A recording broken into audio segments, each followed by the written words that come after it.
महाराज जी आपने मतलब पहले भी मेरे को कहा था नाम जप करने को, तो मैं कर रहा था, लेकिन महाराज जी जब भी मतलब कर रहा था, मैं नहीं आना, कर रहा हूँ। अभी भी कर रहा हूँ, लेकिन मतलब महाराज लेकिन नहीं लगना, जैसे प्राणपण से लगा जाता है। ऐसे थोड़ी मन को परास्त करना कोई खेल है। जब तक वो मुझे तो टेंशन होता रहता है जो कौन सा टेंशन, खाली जगह टेंशन, भरी जगह तो टेंशन कहाँ। जैसे महाराज जी जैसे मैं मतलब 2 साल से कोटा में तैयारी कर रहा हूँ, अभी मतलब 2 साल से नहीं हुआ, फिर तीसरा साल इस बार भी नहीं होगा तो क्या होगा? कुछ नहीं, वही एक क्षेत्र है। इसका मतलब इसके बाद शरीर छोड़ दे। या ऐसे मूर्खतावत बच्चे तो अपने शरीर का आघात कर लेते हैं। हर एक जगह हम परास्त हो गए तो क्या हमारा जीवन ही नहीं रहा? हम पढ़ाई नहीं पढ़ पाए, हम ग्रेजुएट नहीं हुए तो हमारा जीवन नहीं हुआ। नहीं महाराज जी, मेरा मतलब है कि नाम तक छूट जाता है, टेंशन होता है कल एग्जाम है, क्या होगा, ये होगा। टेंशन क्यों लेते हैं यार? समय से पढ़ो और भगवान का स्मरण करो, और आएगा तो पढ़ाई के अंदर ही। बच्चा अगर ब्रह्मचर्य ठीक है और आप नाम जप कर रहे हो तो एक बार सुना दिया जाए हमको तो हमारे दिमाग में टेप हो जाएगा। स्मृति ब्रह्मचर्य में वो पवित्र स्थिति है। तभी तो हम कह रहे हैं आज के जो बच्चे हैं ना, ब्रह्मचर्य का नाश करते हैं, स्मृतिहीन हो रहे हैं। अब डर लगता है परीक्षा से, परीक्षा ऐसे फेल हम कैसे हो जाएंगे? अगर हमसे चूक हुई है और हम फेल हो जाते हैं तो बर्दाश्त है, अगली बार हम फिर और पढ़ाई पढ़ेंगे, अगली बार हम और हिम्मत करेंगे। हम भगवान के अंश से हारने वाले नहीं है। ये बिल्कुल किसी भी बच्चा के मन में रहना चाहिए। फेल हो गए तो क्या होगा, क्या हो गया? यही जिंदगी है, इतनी जिंदगी है। आप विचार करो, भगवान ज्ञान समुद्र जब उनसे हम जुड़े हैं तो हर ज्ञान, हर व्यवस्था कि अगर विद्यार्थी परास्त हो जाता है पढ़ने में तो जीवन नष्ट करने की नहीं सोचना। एक जीवन ऐसा है जो जगत में प्रकाशित हो जाएगा। भगवान के आश्रित हो, कोई व्यापार कर ले, हम एक नौकरी कर लेंगे, अपने जीवन को थोड़ी नष्ट करेंगे। हम छोटे से छोटा कार्य कर सकते हैं और भगवान हमारे साथ है तो बड़ाई उनके हाथ में, वो बड़ा करा दे। जिसको बड़ा बना देते ना भगवान है। मच्छर को ब्रह्मा बना दे, ब्रह्मा को मच्छर बना दे, मूर्ख को विद्वान कर दे, विद्वान को मूर्ख कर दे, एक क्षण की बात है। तो ये भरोसा तो बना रहना चाहिए ना। हर जगह फेल है लेकिन एक जगह पास है। हे भगवान मैं आपका हूं, वो उठाएंगे, वो आपको प्रकाशित करेंगे। बिल्कुल परास्त होने की बात नहीं है। और दिमाग में प्रसन्नता रखो, जो होगा मंगलमय होगा। भगवान मंगल भवन है, मैं उनकी शरण में हूं। अब हमारा अमंगल नहीं हो सकता, समझ रहे ना? टेंशन किस बात की? टेंशन के टेंशन बन जाओ तो भगवान के दास हो जाओ। जैसे श्री जी को भी रोज बोलता रहता हूँ, मतलब इस बार हो क्या मतलब इस बार मतलब पास हो जाओ 2 साल से। नहीं, ये भी हम नहीं कहते, ये भी हम नहीं कहते। फिर टेंशन की टेंशन नहीं बनोगे, फिर टेंशन बन जाएगी तुम्हें। कहना नहीं, पढ़ाई पढ़ रहा हूं, नाम जप कर रहा हूं, तुम्हारी गरज हो तो पास कर देना, तुम्हारी गरज हो तो पास कर देना। नहीं, जहां रखोगे जैसे रहोगे वैसे रहूंगा, आपको पुकारता रहूंगा, आपका स्मरण करता रहूंगा, माया पर विजय प्राप्त हो जाएगी। अपने करने से कितना मुड़ पाएंगे, और वो जब गोद में लेके उड़ेंगे तो बहुत ऊंचाई पे चढ़ जाएंगे। इस पर ध्यान रखना। अपने भगवान के भरोसे उन्नति ही उन्नति। बड़ा प्रसंग, बड़ा उदाहरण युक्त है। एक राजा केरल के थे, उनका नाम धर्मात्मा था, धर्म के पूर्ण रक्षक। अन्य 4-5 राजाओं ने मिलकर चढ़ाई कर दी और उनको पता नहीं था। धार्मिक राजा थे, उनको पता नहीं था। और उनके संतान हुई थी, उस संतान का नाम रखा गया था चंद्रहास। पूरे राज्य में आनंद छाया हुआ था, आक्रमण चारों तरफ से हो गया और भगवान का भजन करने वाले थे। अब पराजित तो होना ही पड़ेगा क्योंकि चारों तरफ से बैरी राजा है और पहले से सूचना होती तो तैयारी होती। अचानक आक्रमण, मारे गए, वो राजा मारे गए। अब रानी ने देखा कि पूरे महल पर आक्रमणकारी आ गए तो दासी से पैर पकड़ा, कहा तू ही बचा सकती है मेरे बेटे को, भगवान तुझे सामर्थ्य दे। और महल में काट मार मचाए हुए थे, कोई भी वंश का नहीं बचना चाहिए। दासी ने बहुत प्रवीणता की और टोकरी में, जिसमें दोना पत्तल डाले जाते हैं, ऐसे डालकर नीचे बालक चंद्रहास, और निकले। सैनिकों का क्या है, ऊपर से ऐसे दिखाएगा दोना पत्तल, उनका निकलने दो, ये तो दासी। राज परिवार का कोई नहीं बचना चाहिए। सब रानी, सब पूरा परिवार मार डाला। वो भाग करके दूसरे राज्य में पहुंची। बहुत प्रवीण थी, दासियां बहुत प्रवीण होती हैं। तो धृष्ट बुद्धि नाम के जो उस राज्य के मंत्री थे, उनकी शरण में गए, उसको राजकुमार बचाना था। तो उसने स्पष्ट कहा, मैं केरल के राजा की दासी हूं और ये मेरा पुत्र है। मैं हर कार्य में प्रवीण हूं, आप चाहे जिस दास्ता में रख लें, उस मेरे राज्य में सब विध्वंस हो गया। ये नहीं बताया कि राजकुमार मेरा पुत्र है और मैं इसकी रक्षा करना चाहती हूं आपकी शरण में रहकर। उन्होंने कुछ परीक्षाएं ली तो दासी कला में तो प्रवीण थी, उससे दासी बना के रख लिया और वो बालक राजमंत्री के घर में। भगवान जिसकी रक्षा करते हैं, ध्यान से सुनते रहो, भगवान किस हालत में पहुंचा दिया कि बिल्कुल मिटिया मिट। अब देखो उनकी उन्नति। अब एक दिन दृष्ट बुद्धि की पुत्री थी, उसका नाम था विषया। वो उसका जन्मदिन उत्सव मना रहे थे, तो बड़े बड़े विद्वान सब आए हुए थे। तो पुत्री का हाथ दिखाया, तो विद्वानों ने ऐसे रेखा देखी और लड़के को देखा खेलती हुई, चंद्रास जी को। तो उनका इसका पति तो ये होगा। एकदम अपमान लगा ना, राज्य मंत्री और उस दासी पुत्र। तो उस समय तो कुछ नहीं बोला, जो सब सभा गई सो जल्लाद बुलाए और कहा इसको काट के फेंक दो जंगल में जाके। अब दासी क्या चाला वहां, दासी को पता भी नहीं चल पाया, चंद्रास जी को गायब कर दिया। अब चंद्रास जी को जंगल में ले गए और उनको देवर्षि नारद जी ने जब यहां दासी पुत्र बनकर के रह रहे थे तो एक छोटा सा शालिग्राम दिया था, कहा था मुख में रखे रहना, चरणामृत पान करते रहना और कृष्ण कृष्ण कृष्ण ऐसा बोलते रहना। जो भगवान का भजन करने वाले पिता थे, उसी के प्रभाव से देवर्षि नारद जी ने चंद्रास जी को नाम का उपदेश किया। जब वो जल्लाद जंगल में ले गए, बोले बेटा तुम्हें पता हम क्यों लाए? तो उनका हमें तो पता नहीं। तो उनका तुम्हें मारने लाए, मंत्री का आदेश है। तो उनका हमने कोई गलती की है क्या? तो उनका नहीं, उनका आदेश है और हम जल्लाद हैं, हमारे दया है नहीं। पर तुम्हें देखकर ऐसा लगता है कि क्यों मारूं, पर तुम्हें छोड़ दूंगा तो हमारी नौकरी चली जाएगी, हमें फांसी में चढ़ा देंगे।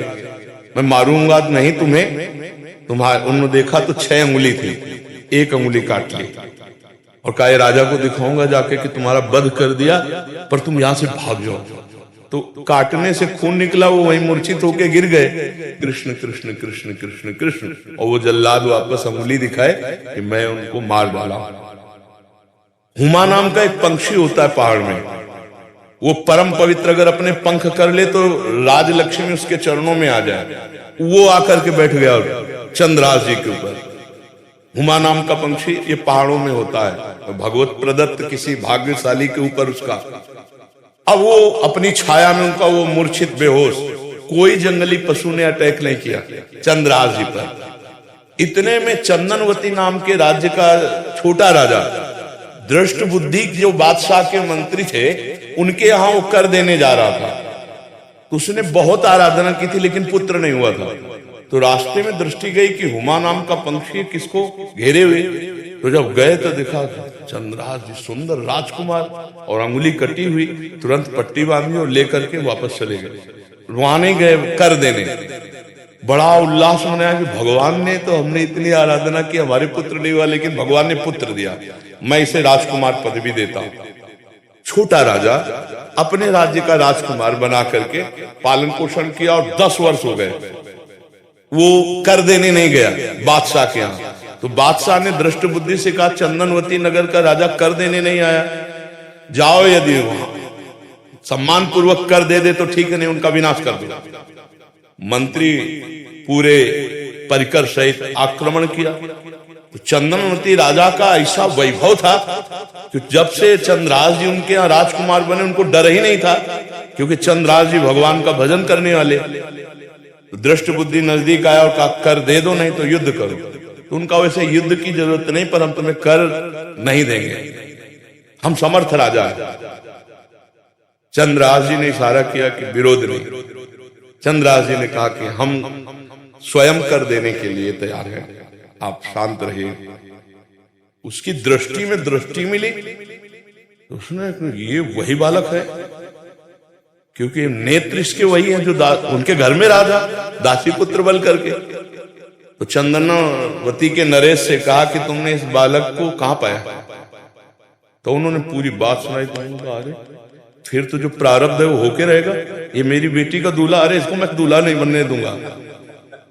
उसने कहा मैं कर माफ करता हूं, केवल तुम एक बार बादशाह के सामने जाओ पहले तुम नगर में जाओगे हमारे घर, वहां तुम्हारा स्वागत होगा और इसके बाद तुम बादशाह के पास जाओगे।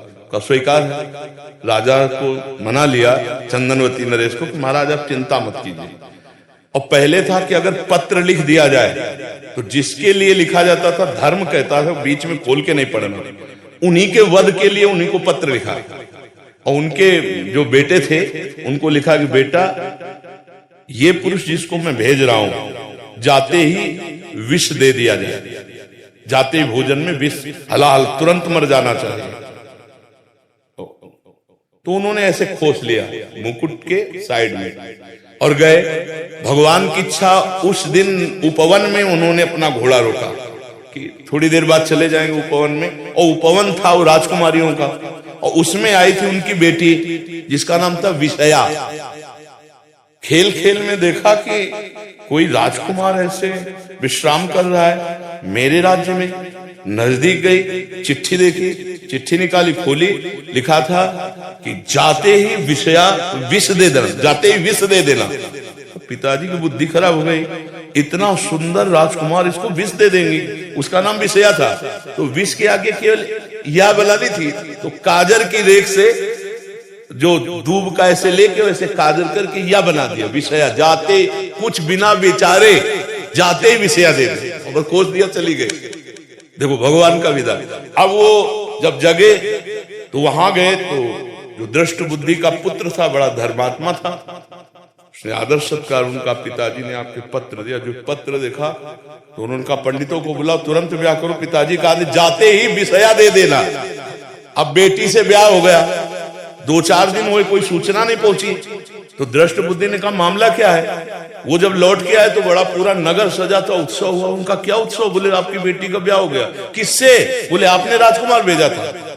अब उनको समझ में आया कि प्रारब्ध इतना बलवान होता है। जब घर के अंदर गए तो देखा बेटी, और तो उसने कहा तुम्हें जिंदा तो नहीं रहने दूंगा। मन में सोचा चाहे बेटी भी दवा रहे। 4 जल्लादों को बुलाया और कहा देवी के मंदिर में जाओ। और उसे कहा बेटा अब तो दामाद हो गए हो तुम, पहला पूजन हमारे यहाँ देवी का होता है, अकेले जाया जाता है। उनको भय तो था नहीं, भगवान के तो भक्त थे। बोले आप पूजन करके आओ, बहुत प्रसन्नता हुई कि आप जैसा दामाद। और अंदर से जल रहा था, और उधर 4 जल्लाद लगा दिए देवी के मंदिर में। अभी अकेले देवी के मंदिर में, और इधर जो बादशाह था, बादशाह से पंडित लोग विचार के कह रहे कि इस समय यदि आप राजगद्दी पर बैठेंगे तो अकाल पड़ जाएगा, आपका विनाश हो जाएगा। इस समय कोई दूसरा तत्कालीन राजा होना चाहिए, कुछ क्षण के लिए ही चाहे। तो उनका कौन हो सकता है? तो वहां दृष्ट बुद्धि के जो बेटे थे वो वहां किसी कार्य से, उन्होंने कहा हमारे जीजा ऐसे हैं, बड़े तेजस्वी प्रतापवान, आप देखेंगे। तो उनका इसी समय लाओ। तो वो दौड़े, पूछा कि कहाँ है? बोले देवी पूजन करने के, बाहर से ही पता चला। वो दौड़ के गए, बोले देवी पूजा हम कर लेंगे, तुम जाओ, बादशाह बुला रहा। अब ये जो मंदिर पहुंचे से काट के फेंक दिए गए, और वो बादशाह के पास गए। बादशाह ने तत्काल ताज रख दिया। दृष्ट बुद्धि को बुलाया कि नए राजा के स्वागत के लिए आप आइए। अब वो तो बादशाह है, सामने जो ही पहुंचे तो दृष्ट बुद्धि कांप गए। इशारे से पूछा कि हमारे पुत्र कहाँ है? बोले देवी पूजन। अरे बोले वो तो मार डाला गया होगा, पता लगा तो मार डाला गया। तब वो जाको रखे साइया मार सके न कोई, बादशाह बना ना।